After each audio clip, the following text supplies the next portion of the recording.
નમસ્કાર દર્શક મિત્રો, કનેક્ટ ગુજરાતના સીજી એક્સપ્રેસ ન્યૂઝમાં હું આકાંક્ષા આપ સૌનું સ્વાગત કરું છું. નજર કરીએ દેશ, દુનિયા અને રાજ્યની તમામ ખબરો ઉપર. જૂન 2025 થી સ્કૂલોએ એલસી આપતી વખતે અટક પાછળ લખવી પડશે. આ અંગે શિક્ષણ વિભાગે એક પરિપત્ર જાહેર કર્યો છે. સાથે જ કહ્યું છે કે આધાર અપાર અને એલસીમાં નામ સરખા હોવા જોઈએ. ગતરોજ રાજ્યમાં કોરોનાના 235 નવા કેસ નોંધાયા, જેથી એક્ટિવ કેસોની સંખ્યા 1109 પર પહોંચી છે. હાલ 33 દર્દીઓ હોસ્પિટલમાં દાખલ છે, જ્યારે 106 જેટલા દર્દીઓ સાજા થતા રજા અપાઈ છે. આપ નેતા ગોપાલ ઇટાલિયાએ ભાજપના સમર્થકોએ તેમના પર કાંકરી ચાળો અને ગાળાગાળી કરી હોવાનો આક્ષેપ કર્યો છે. તો આ અંગે ઈસુદાન ગઢવીએ કહ્યું કે ભાજપ મતદાનથી જીતી નહીં શકે, માટે હવે સામ દામ દંડ ભેદની નીતિ અપનાવવાનું શરૂ કર્યું છે. અમિત કોટ આપઘાત કેસમાં દુષ્કર્મ પીડિત સગીરાએ મોટો ખુલાસો કર્યો છે. સગીરાએ કહ્યું કે તેને જયરાજસિંહ અને તેના માણસોએ ખોટા નિવેદન આપવા દબાણ કર્યું હતું. સાથે જ 22 જેટલા પોલીસ અધિકારીઓ પણ આમાં સામેલ હોવાનું કહેવામાં આવી રહ્યું છે. ગોંડલના ગુંદાસરા ગામે એક યુવકે વ્યાજખોરોના ત્રાસથી આપઘાત કરવાનો પ્રયાસ કર્યો.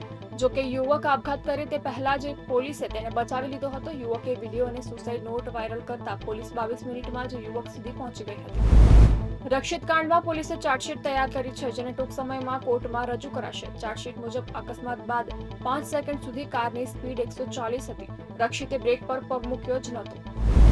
રાજુલાના હિંડોળા ગામ નજીક એક કારખાનામાં ભીષણ આગ લાગતા અફરાતફરી સર્જાઈ હતી. જોતજોતામાં આગે વિકરાળ સ્વરૂપ ધારણ કરતા દૂર દૂર સુધી ધુમાડાના ગોટેગોટા જોવા મળ્યા હતા. શોર્ટ સર્કિટના કારણે આગ લાગી હોવાનું પ્રાથમિક અનુમાન છે. અમેરિકાના ન્યૂ જર્સીમાં એક ભારતીય વિદ્યાર્થીને નેવાર્ક એરપોર્ટ પર ગુનેગારની જેમ જમીન પર પછાડવામાં આવ્યો અને પછી હથકડી લગાવીને ભારત મોકલી દેવામાં આવ્યો હતો. ભારતીય અમેરિકન ઉદ્યોગપતિ કુણાલ જૈને રવિવારે સોશિયલ મીડિયા પર આ વિડીયો શેર કર્યો હતો. અમેરિકાના કેલિફોર્નિયાના રાજ્યના લોસ એન્જલસમાં 4 દિવસથી ચાલી રહેલી હિંસામાં અત્યાર સુધીમાં 2 લોકોના મોત થયા છે. ગેરકાયદેસર ઇમિગ્રન્ટ્સને બહાર કાઢવાના નિર્ણય સામે આ હિંસક વિરોધ પ્રદર્શનો થઈ રહ્યા છે. સુરતમાં રહેતી 23 વર્ષીય મોડેલ અંજલિ વરમોરાએ પંખા સાથે લટકી આત્મહત્યા કરી લીધી હતી. આ આપઘાત કેસનું રહસ્ય વધુ ઘેરાયું છે. અત્યાર સુધી કોઈ આપઘાતનું ચોક્કસ કારણ સામે ન આવતા પોલીસને અલગ અલગ દિશાઓમાં તપાસ કરી રહી છે. ભારતીય સેનાને ટૂંક સમયમાં નવી સ્વદેશી એર ડિફેન્સ સિસ્ટમ મળી શકે છે.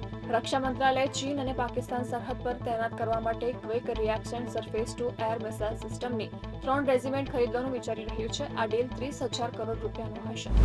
હાલ દેશમાં બેવડી ઋતુની અસર જોવા મળી રહી છે. ઉત્તર ભારતમાં કાળઝાળ ગરમી પડી રહી છે, જ્યારે દક્ષિણ ભારતમાં ભારેથી અતિભારે વરસાદની હવામાન વિભાગે આગાહી કરી છે.